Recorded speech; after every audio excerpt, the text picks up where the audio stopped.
Hello, another Starfleet Battles YouTube video here. Today we're going to talk about campaigns. Now, when you get involved with Starfleet Battles, most games are going to be simple pickup games. You'll take one ship, your opponent will take one ship, you'll fight a little duel. But as you get more experience with the game, that kind of loses its appeal, and you want to have more of a strategic depth or story to your battles. What ends up happening is most players will start playing campaigns. Now, in the rule book, there is the S section, which is scenarios. So instead of just simply doing a pickup game, you've actually got a scenario where you've got set ships versus set ships and an objective. And people will play those for a while. But there's still a certain allure to running a campaign. S section does have some small campaigns, which basically consist of taking a ship up against a series of opponents.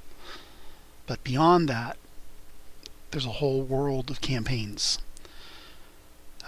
The most common type are what are known as 4X: expand, explore, exploit, and exterminate. They usually end up involving 4, 5, 6 players, and they usually fall apart. And there's many reasons why they fall apart.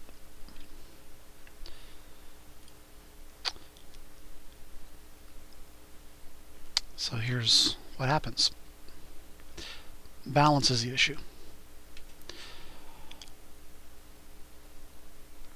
You've got an imbalance in player skills, player popularity, an imbalance in the races involved in that campaign. For instance, if you have Zinti right up against Gorn, a simple Zinti frigate can completely overwhelm 2 or 3 Gorn frigates by swamping it with enough drones. Certain time periods, Gorns, for instance, completely lack S torpedoes or heavier weapons, while their neighbors have got their full complement of weapons. So there's timeline incompatibilities that you have to compensate for as well. So designing a campaign can be a bit of a challenge. Now, in the past, I've been involved with quite a few campaigns.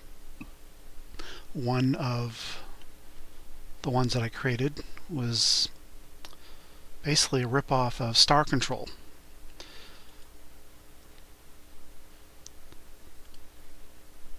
Let me bring that up.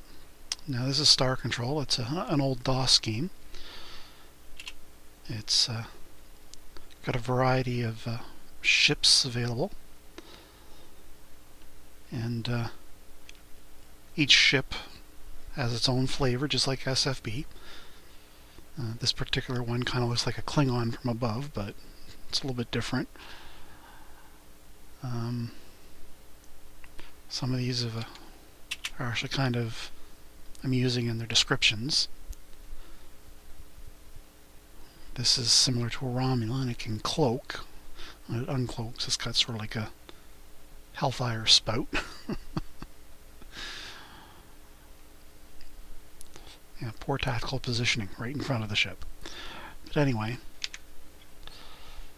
this has a full game map, which is rather interesting. As you can see, it's a star field that rotates. And you get 3 movements.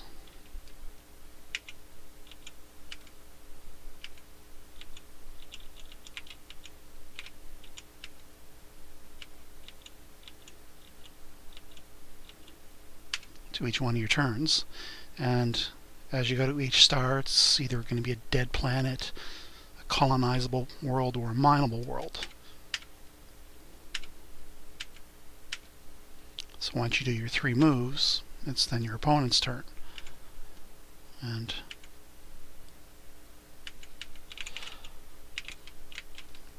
on it goes until you do battles, etc. Well, in Starfleet Battles, we created something similar. We called it Thunderdome. You start with a set amount of BPV, you explore this little map, which we created rather randomly, and there's some dice rolls involved in determining what each one of these are, and away you go. Now this was rather popular for a while on Starfleet Battles Online, so much so that they actually decided to expand it from single ships to fleets, which worked well for a while, and then they wanted to be able to disengage those fleets. Instead of 2 ships enter, only 1 ship leaves, or 2 fleets enter, only 1 fleet leaves. They wanted to have a little bit of a retreat option. And so what they ended up having was a starbase where they build their ships, and if a fleet retreated, it returned to the starbase kind of thing, or parts of it retreated to the starbase. Apparently, when they played that version of the game, it really extended the life of the campaign beyond what it was originally designed to last. So instead of a campaign that lasted for 4, 5, 6 months, it actually ended up lasting a couple years. But the Thunderdome rules, we actually wrote them all up. Sequence of play, initial setup, resolving events, etc. I'll just slowly scroll through this. You can pause it to read it more fully.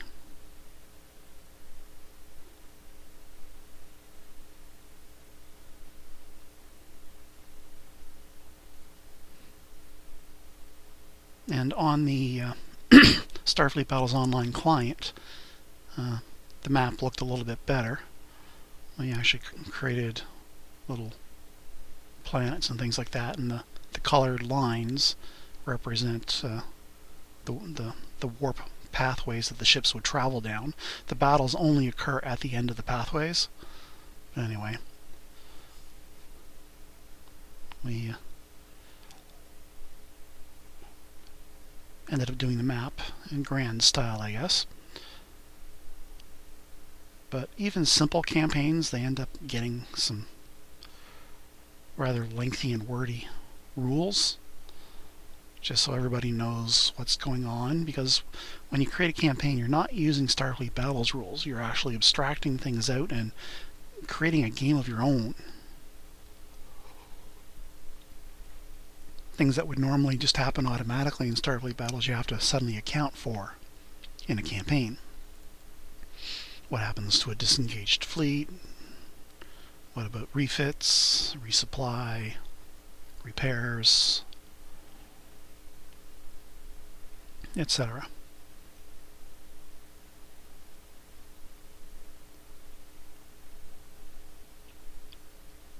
Now when they started doing multiple ships as a fleet instead of just single ships, they ended up having to have ways of transferring ships from one fleet to another, etc.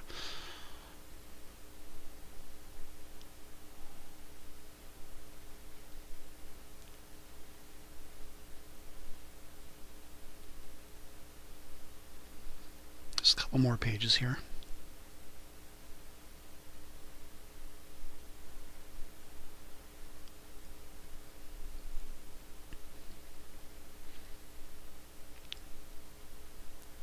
So basically in this game, they would build their ships, they would go explore the map, start developing colonies and mines, things that would generate money. Colonies would give them free movement strategically on the map. And then they would find things, precursor objects, basically enhancements to their ships. legendary crews, legendary officers, things of that nature. Of course, I'd have to randomly roll for what the system was the first time they encounter it. Certain ships would have bonuses. If a scout was doing the rolls, it would have shifts in their favor, that sort of thing. Just a reason to give various types of ships a purpose. Troop transports would have the ability of destroying fortifications, whereas the normal warship, it would get trapped in a system because of fortifications, not be able to move on. Fun things like that. But Thunderdome was rather popular for a while. It grew a little bit larger than it was originally intended to be. It was just meant to be a fast, quick little way of setting up a campaign. But it was fun enough that they took it a little bit further.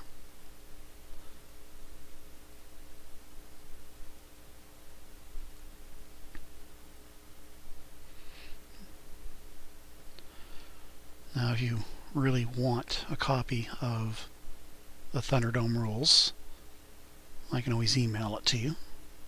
Just leave a comment with an email address and I can email it to you.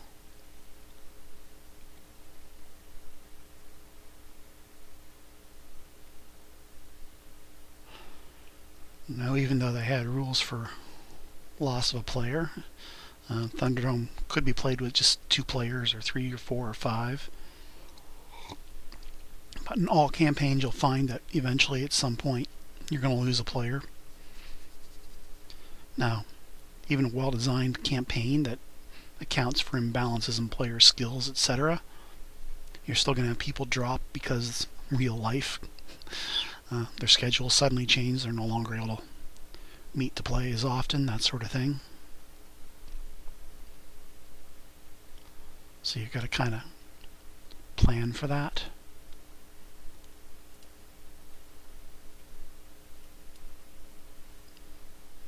So that was the original basic Thunderdome.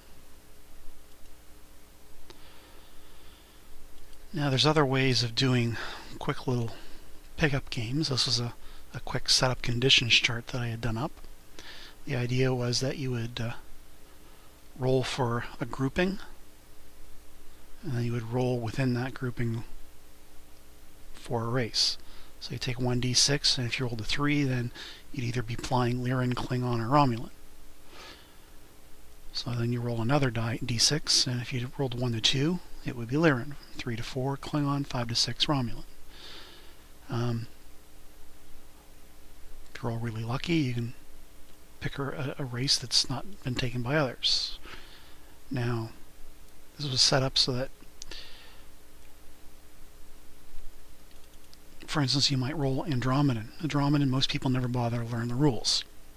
So there was some leeway that if you rolled in that group, you could pick one of the other 2 races that would use standardized rules. You would then roll for a border location on the F&E map. And this would serve the purpose for what type of special ships would be allowed. So if you rolled 5, you'd be at the western part of the map with the Klingons, Zinti, Fed, and Win. This would almost be close enough to the Lyrans, but not quite. And of course, if you rolled an Orion up above, you would have to take a cartel that operated within those territories. So if you were operating at location 4, you would roll and you would get either Pharaoh, Capital, or Hamilcar. And each cartel has a limitation as to what type of optional weapons would be available for the Orion. And then, of course, there's the specials. There are shock ships in Starfleet battles, things like Maulers or the Romulan Flamehawk. Really under BPV'd overfire-powered ships that would break normal balanced battles between two players. So to prevent somebody from always taking one, but still leaving a chance that they would be able to, these would be here. These would be location dependent.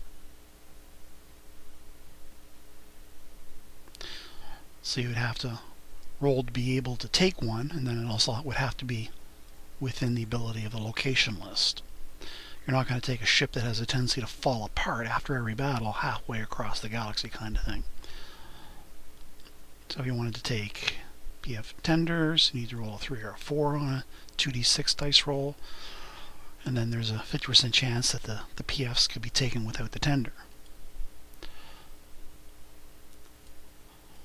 So if you have a tender, you can fly the PF squadron a lot farther. PFs without the tender would be closer to home kind of thing.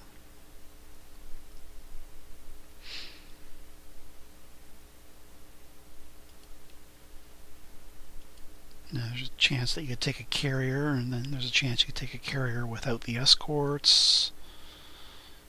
And there's prototypes where you could take a ship that was a couple of years farther down the year roll. So if you're in year 167 and you're a Gorn, you want to take a prototype so you have the year 168 refits.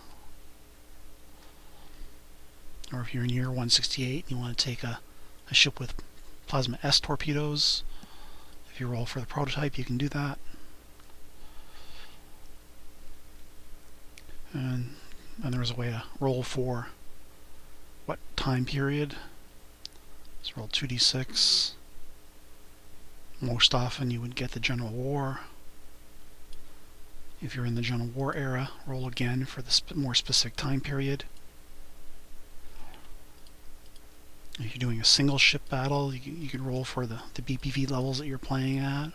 Or if you're deciding to do a multi-ship battle, or if you're deciding to do a big fleet.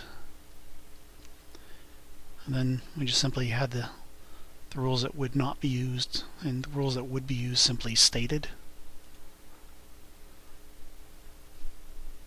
Plotted movement is an interesting way of playing the game.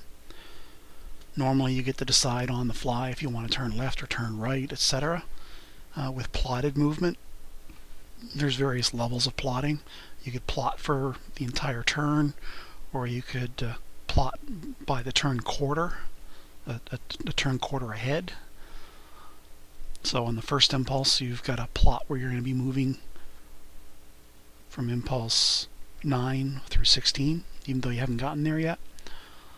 Once you've done your plotted movement for impulses 1 through 8, you then have to plot your movement from 17 to 24, and then etc. When you're at impulse 16, you got to plot your movement for 25 to 32.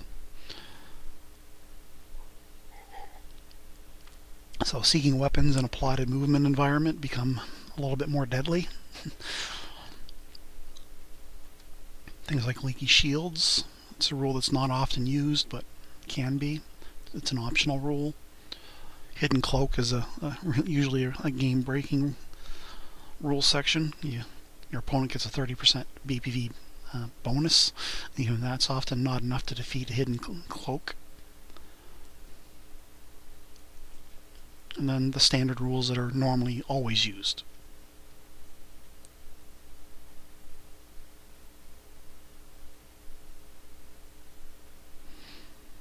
And then whether or not you're going to be using certain types of disengagement. Another campaign, well, not really campaign, but a pickup game kind of thing is a 3-ship tournament,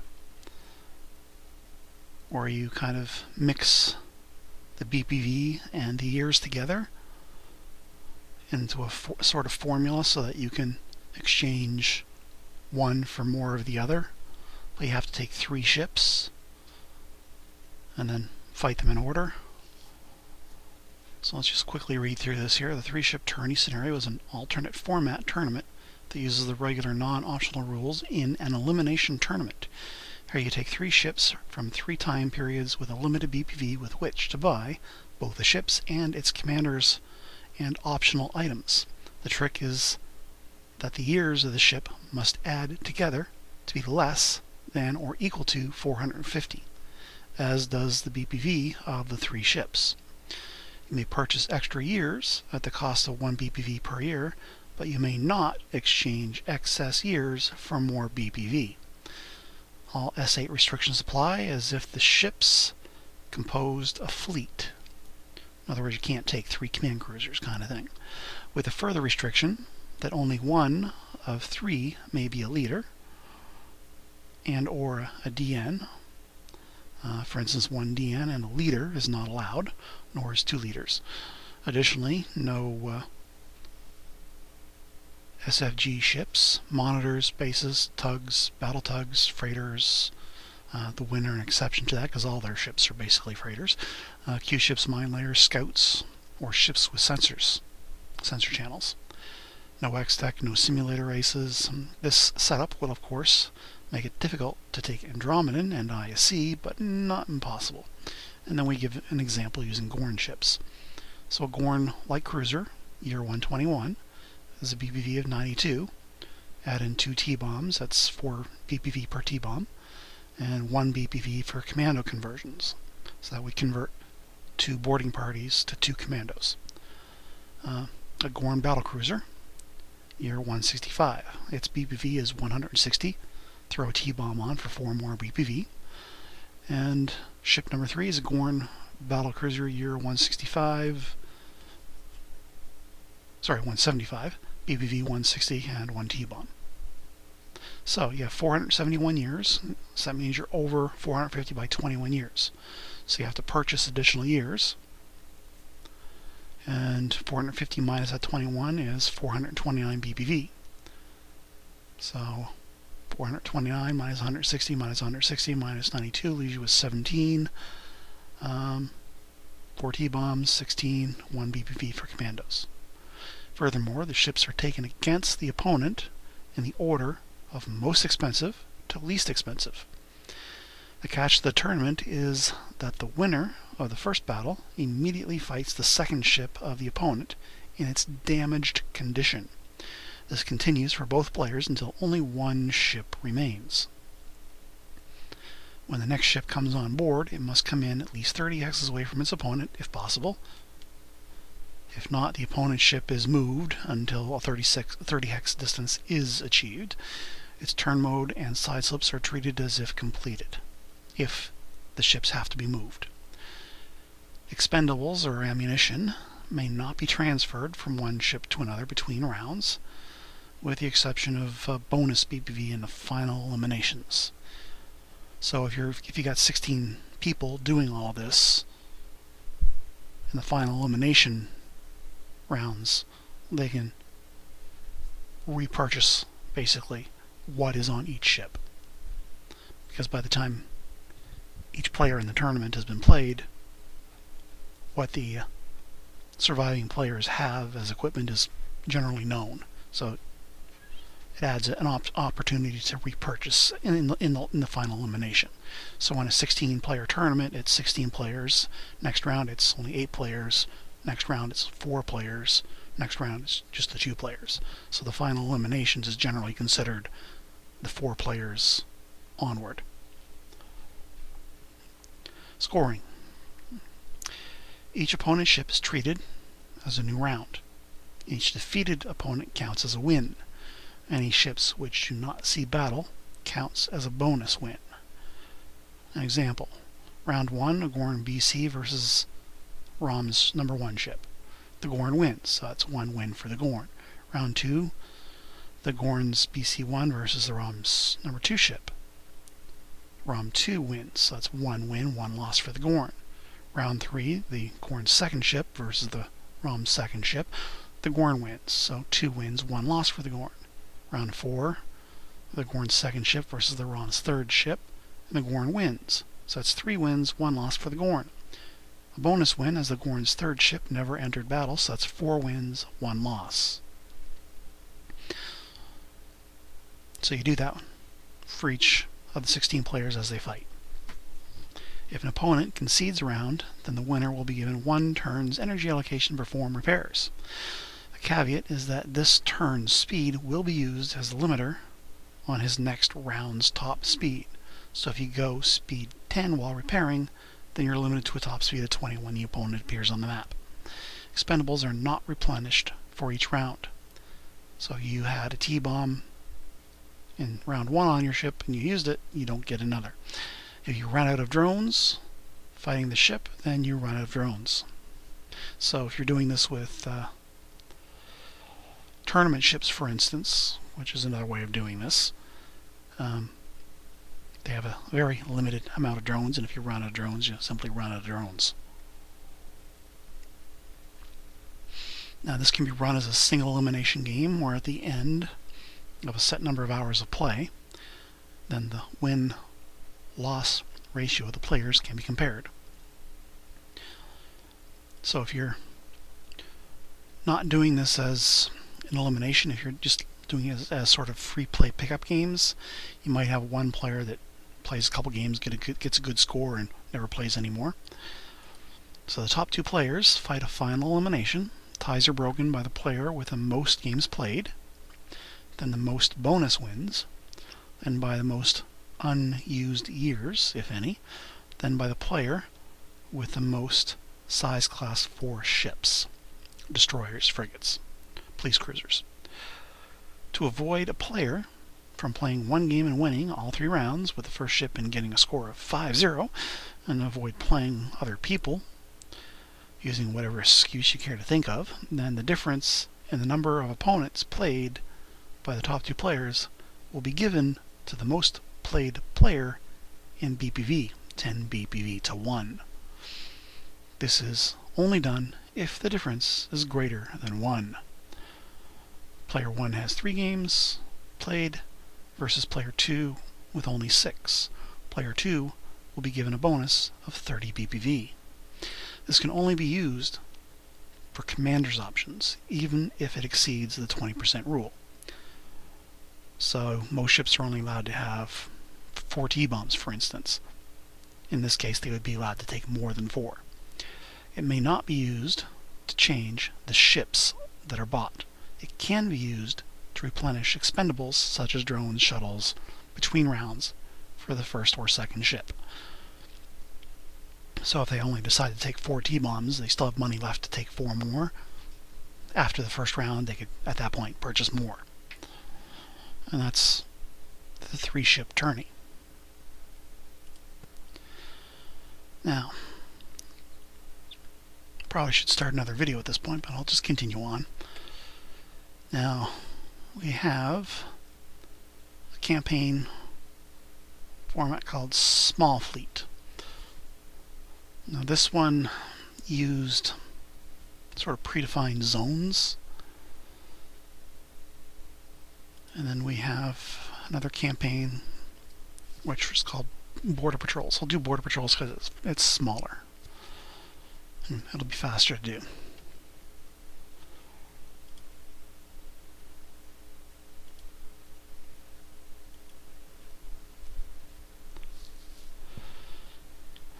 Now, campaign games.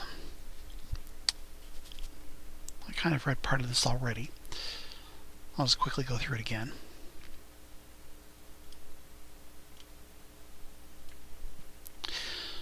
Most player SFB campaigns follow some kind of 4X format, and it usually falls apart. This can work well with a campaign format that has very balanced rules and balanced races and/or balanced player skills. In the real world, however, there's usually a few loopholes someone will exploit. The races aren't historical opponents, player skills are mismatched, or a multiple player gang-up occurs, which usually ends the game in one player dropping or his empire collapsing. So the best campaigns will not be the 4X variety. They will allow battle generation with a past and future. They will score points towards victory, and they will compensate for mismatches. I've seen numerous campaigns fall apart because 2 or 3 of the players in a 4-player campaign decide to gang up on one player and eliminate him. Usually what ends up happening is before the empire is eliminated, the player just simply quits. I've seen players drop in a campaign because the GM didn't design the game very well, where you'd have Gorn up against Zinti, or you'd have Gorn up against the Vudar, and there would just be a complete mismatch in the ability of the races for the time period. So, a border patrol format is what this campaign is. Can accomplish those balances. Territory isn't captured, so the empire doesn't collapse. If a player continues to lose, you can scale up the BPV handicap to compensate for both lack of skill and racial mismatch. There is also no way to gang up. So in this type of format, it's sort of like static map territory. It's just a battle generator. The strategic map is essentially a section of border that abuts each opponent. For 2 players, it's just 2 straight lines. So, border against border. They place ships at positions,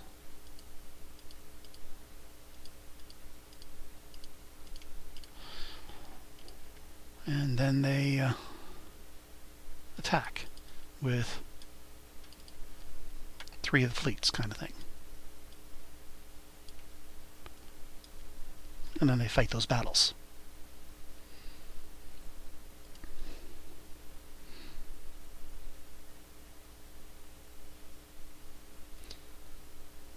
So for a 3-player game, it's sort of like a curved triangle. So 1 player, 2 player,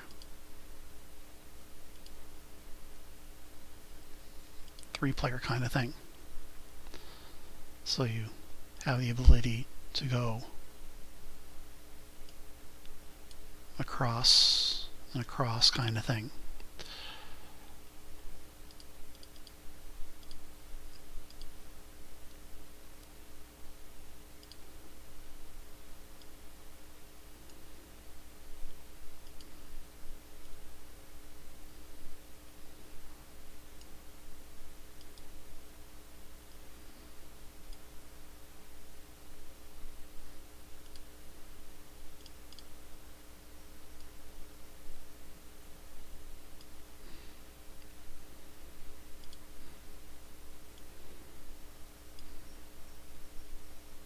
Yeah, there, that's a little bit better.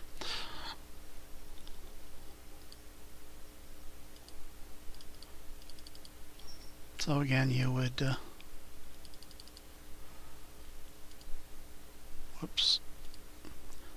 you would place your fleets along the borders.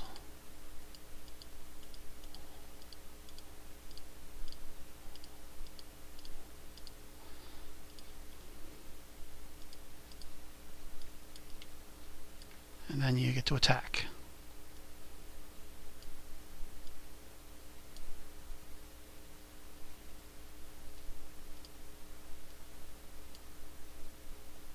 That kind of thing.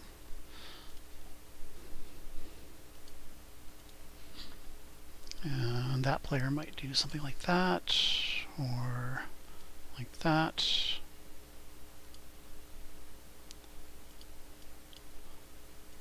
Whereas the other player does something like that, or that.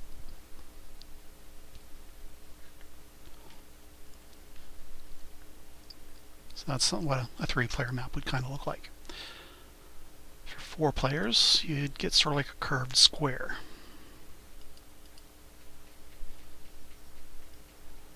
So it's basically going to be a square, but kind of curved in.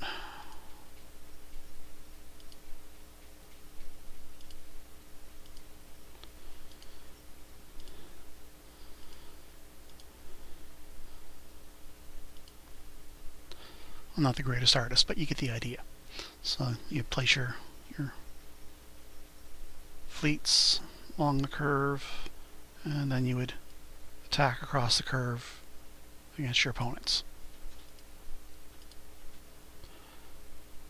The more players, the more of a circle it will become.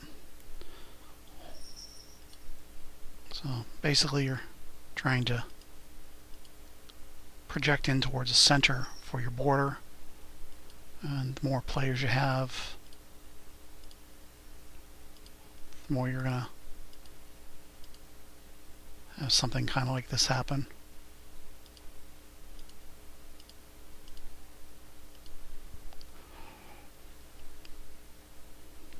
So there's the 6-player game. But basically the projections are trying to minimize the distance across from one player's border to the next. So you can change the number of fleets, but here I've written down players will have 10 fleets. Let me close the graphic program.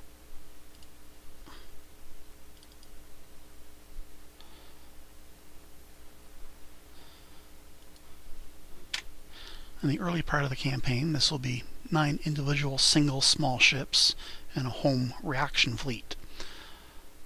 Players will start with 11 small ships such as police cruisers or frigates or destroyers. Each round, these ships are dispersed to their 10 fleet locations. This info is hidden and written down. Each player picks 3 fleets to go on the offense and choose which border location to attack separately. Balance the number of fleets for the number of players. So if you're playing a 2-player game, instead of 10 fleets or 11 fleets, you might just do 3 or 4 fleets or 5 fleets and do only like 1 attack. If 2 players, all 3 are against that 1 opponent. If 3 players, then make it 2 or 4 attacks, then must attack each opponent equally.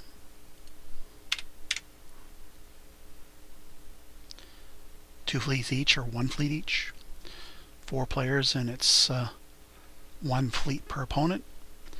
So if you have 4 players, you have 3 attack fleets, so it's 1 player and there's 3 opponents, so 1 fleet attacks each of the other 3 opponents.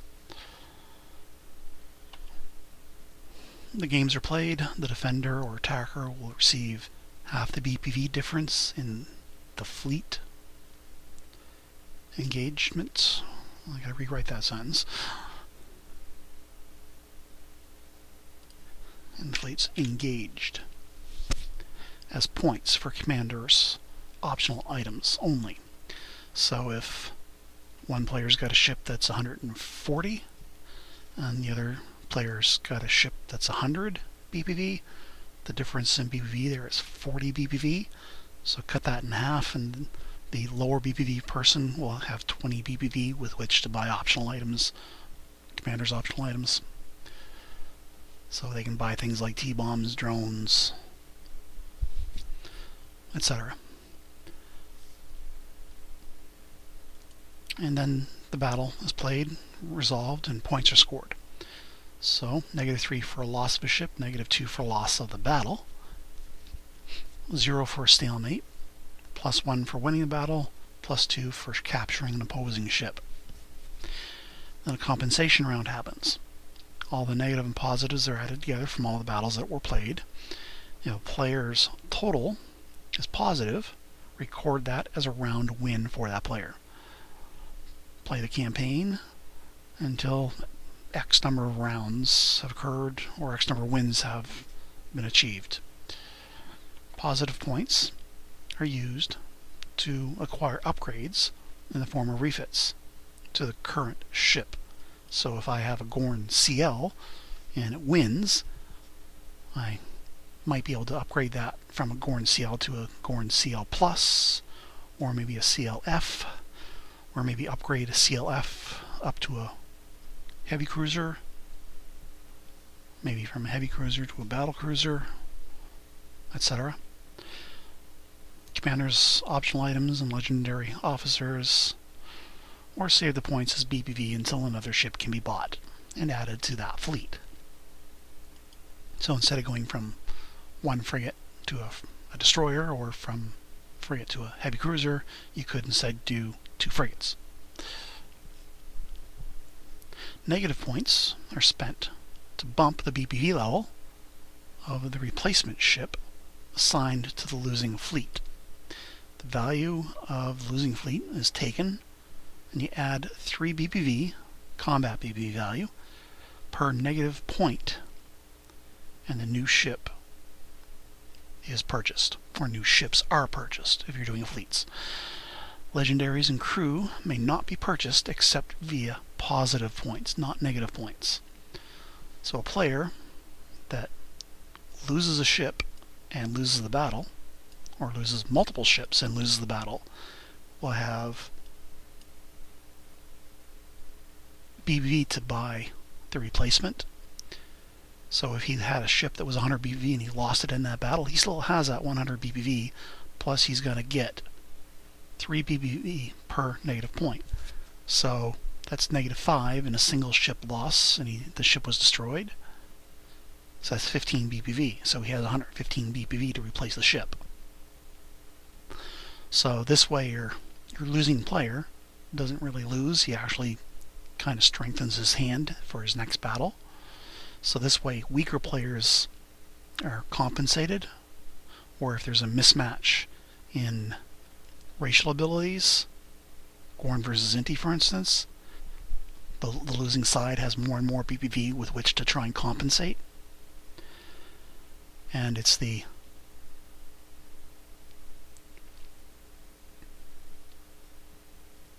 round wins that are actually used to calculate the campaign win.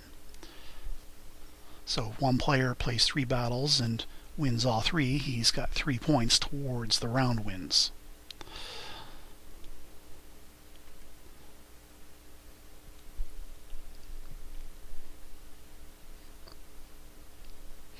Okay, so what are you going to do with damaged ships and how do you repair them? Damaged ships repair half, round up, their internal damage each round. Things repaired in battle fall apart after the battle. So if during the battle you used continuous battle repair or emergency damage repair to bring back a couple of boxes on the ship, at the end of the battle those things are destroyed again. They fall apart. Shields, however, are completely fixed at the end of the battle. So on the next round you have a ship that's still partially damaged. So that might not be the same ship that you attack again. You're going to want to try and hide it. Now your opponent, when he's attacking your border, he might want to try and find it to try and get a win. So a round win point may be deducted from a player's total to complete repairs. So if a ship is really damaged and a player has round wins, you can spend them to repair.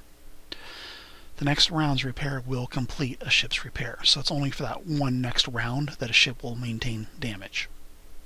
So there's a bit of a history to your battles here. Now, ships may be shuffled as to what fleet they are in at this point. Then you play another round. Each player plots in writing where their stuff is, then takes turns announcing what points are being attacked. So they assign their ships in secret, plot which 3 are going to attack where. All players have that done, and then they all reveal it. No point may be attacked by more than one player. So if player A and B are attacking player C and they are attacking the same point on player C's border, only one of the 2 can attack. So if that double attack occurs, the attacker with the closest BPV level to the defending fleet is the one that attacks. The other is blocked and returns home. Or, at the defender's choice, both attackers may be allowed to attack as allies and attack the defender, but the defender calls in their home fleet. Once all player attacks are announced, the fleets and their contents are revealed, as are the defending points. So once the 3 attacks are announced, they have to reveal where everything was. It gets shuffled every turn, so it's not that big of a deal. So if player A was trying to attack player B's damaged ship, at this point they would see where that damaged ship was placed. So the home fleet may contain a special. Now specials are things like shock ships, maulers, stasis, mine lighters, battle tugs, monitors, carriers. Only the home fleet can have that. The home fleet may react and reinforce one defense point. Most often this will be a defense point that was vacated to make an attack. So player A's point number 1 was vacated because he's attacking a player. The player C is attacking that point. It's either going to be scored as an automatic win because there's nothing there to defend it, or the defending player can move his home fleet in to do that defense.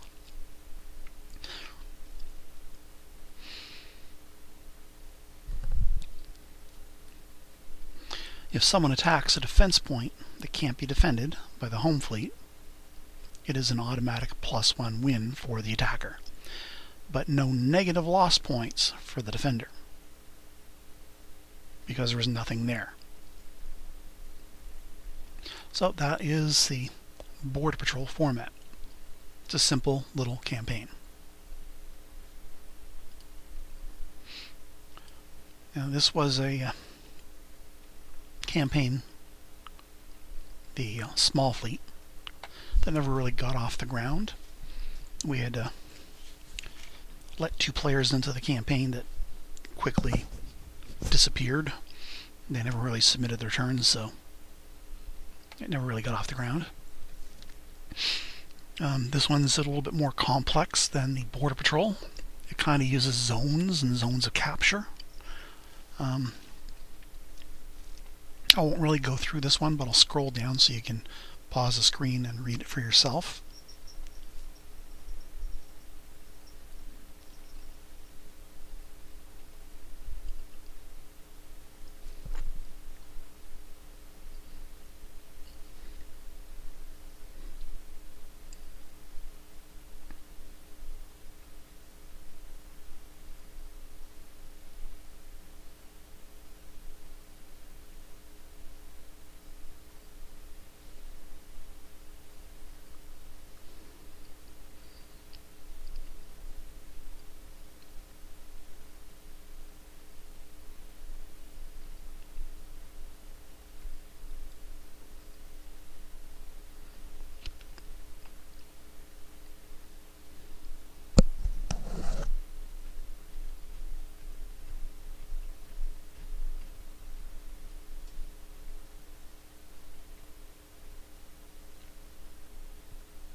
GBDP-4s is ground-based defense phaser 4s.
Now,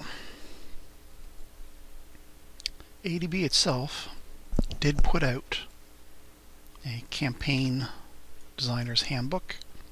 Here's a PDF of mine that I've made.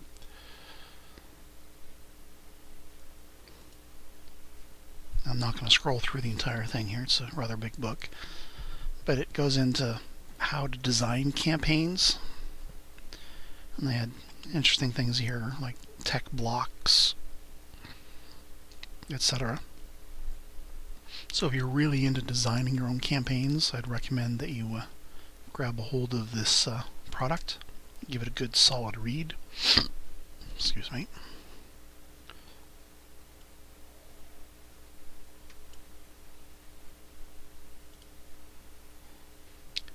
And they had Starship tech blocks for sizes and types of ships that you could research or roll to get.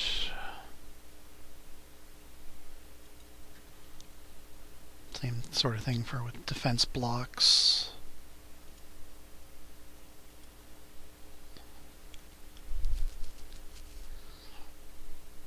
Phaser technology blocks. Shield technology blocks, electronic warfare technology blocks, maneuvering blocks, shuttle and fighter tech blocks. In theory, this stuff sort of looks kind of interesting to do, but when players actually start playing and fighting battles, it gets rather annoying when you suddenly realize you can't do a certain tactic because you don't have the technical ability because you didn't research it. So if you wanted to use a wild weasel, but you can't because you didn't research specialty shuttles yet. That sort of thing. But there's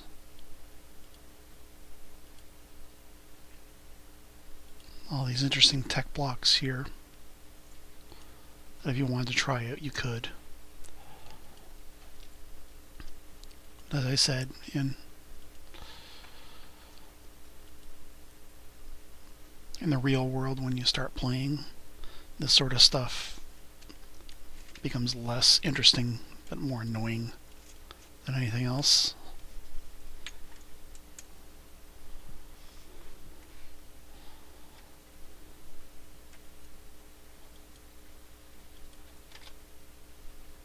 I'm just giving you a quick brief look at what this looks like here.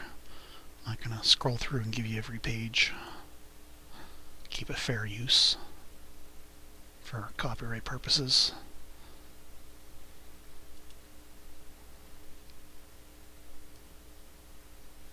This is an example of racial empire zones of control.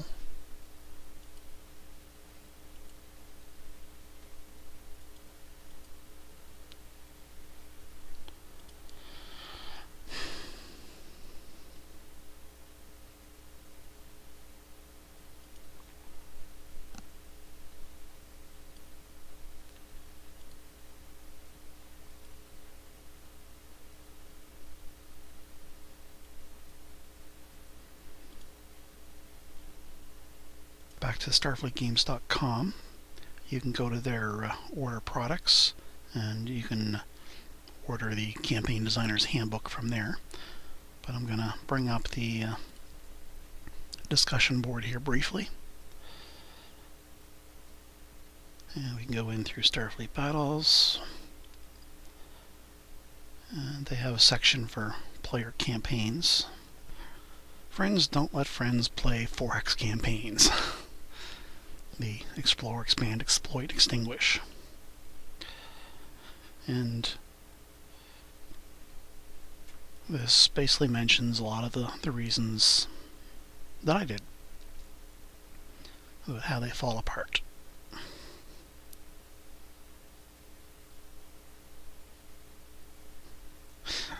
Things like this.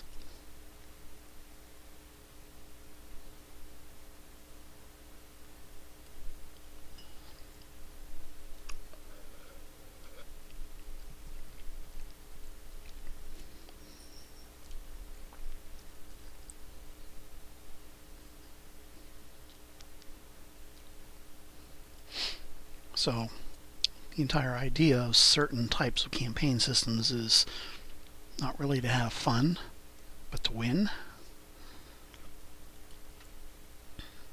Whereas most players want to have fun and win.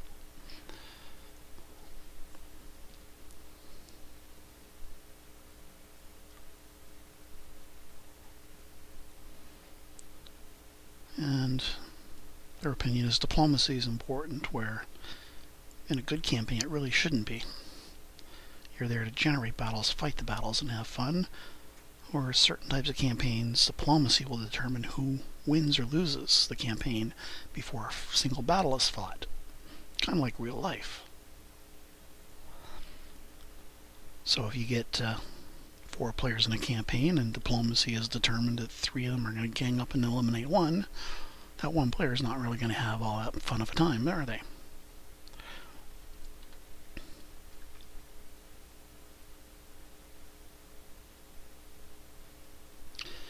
Anyway, that was everything I wanted to do and more for Starfleet Battles campaigns. I really urge you to start talking with other players on starfleetgames.com/discuss. If you do not like the fact that this is a heavily censored board by ADB, you could always go back to Rec Games board, or Alt Rec Games board, I guess it is, on the old BBS system, or you can go to Reddit and you can look at the topics under Starfleet Battles. There's fewer people here. Hopefully that'll change in the future. But we've loaded up a bunch of topics and art and stuff like that here. There's some sticky posts for some good places to go. Unfortunately, ADB has attacked this with a vengeance, and anything that had a post originating from Facebook, anything that has an FB, CDN, S photos thing here, all of these were hosted on Facebook. All of these have been removed by ADB.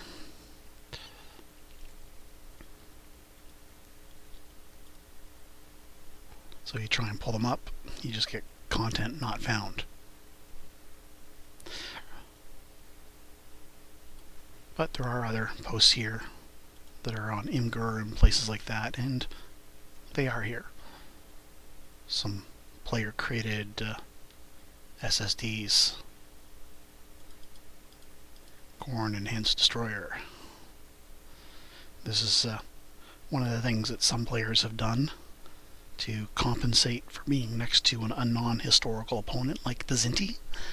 The plasma D-racks are a good way for the Gorn to defend themselves against the drone superiority of the Zinti.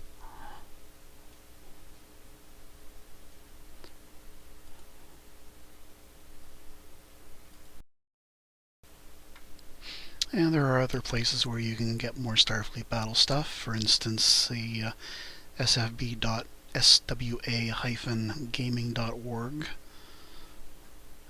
BBS was created as a protest to the censorship on the ADB board. So you can talk to lots of other players here, and they have some resources here that are pretty interesting. I know they've got some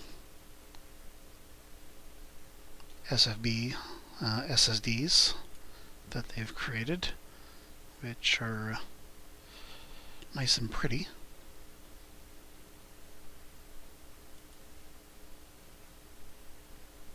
That could also be used for your campaigns. They started using an artistic background and then putting the boxes on top of them.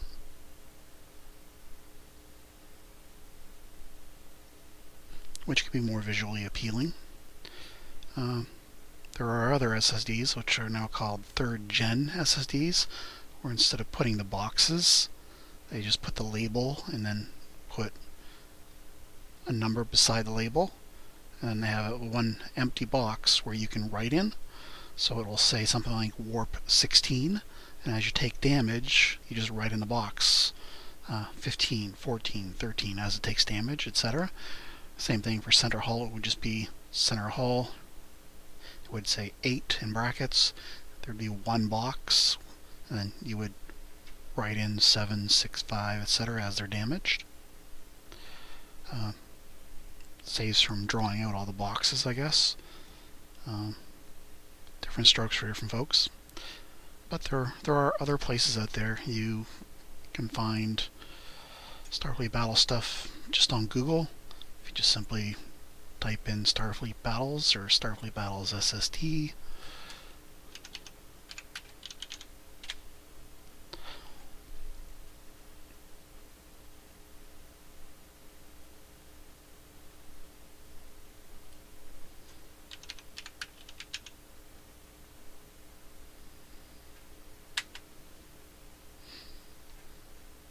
And go to images. That's one way to find a lot of stuff.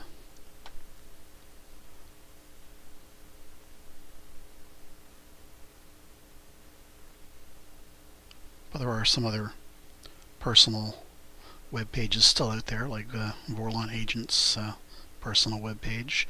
PhD Shipyard is one where you'll find a lot of SSDs. But this here gives you an example of what the difference in some of the SSDs look like. So you get the Federation frigate and a Klingon D7 with the artistic background.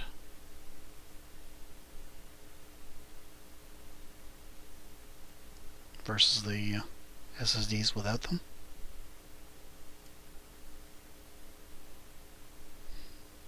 You can also find a lot of unofficial stuff, like the Klingon movies, ships, like the Klingon Romulan Birds of Prey. John Kim did this one. And it's an interesting way of finding more Starfleet Battles websites. But anyway, this video is supposed to be on campaigns, not finding stuff on the internet, so I'll end it here. But once you find players, having an interesting way to play battles is key to keeping those players, and campaigns is certainly one way to do that. However, a campaign done wrong is a surefire way to lose players. Campaigns have to be fun and interesting for all the players, not just for the player with the best skill, most likely to win. So keep that in mind when you're designing your campaigns, and have fun.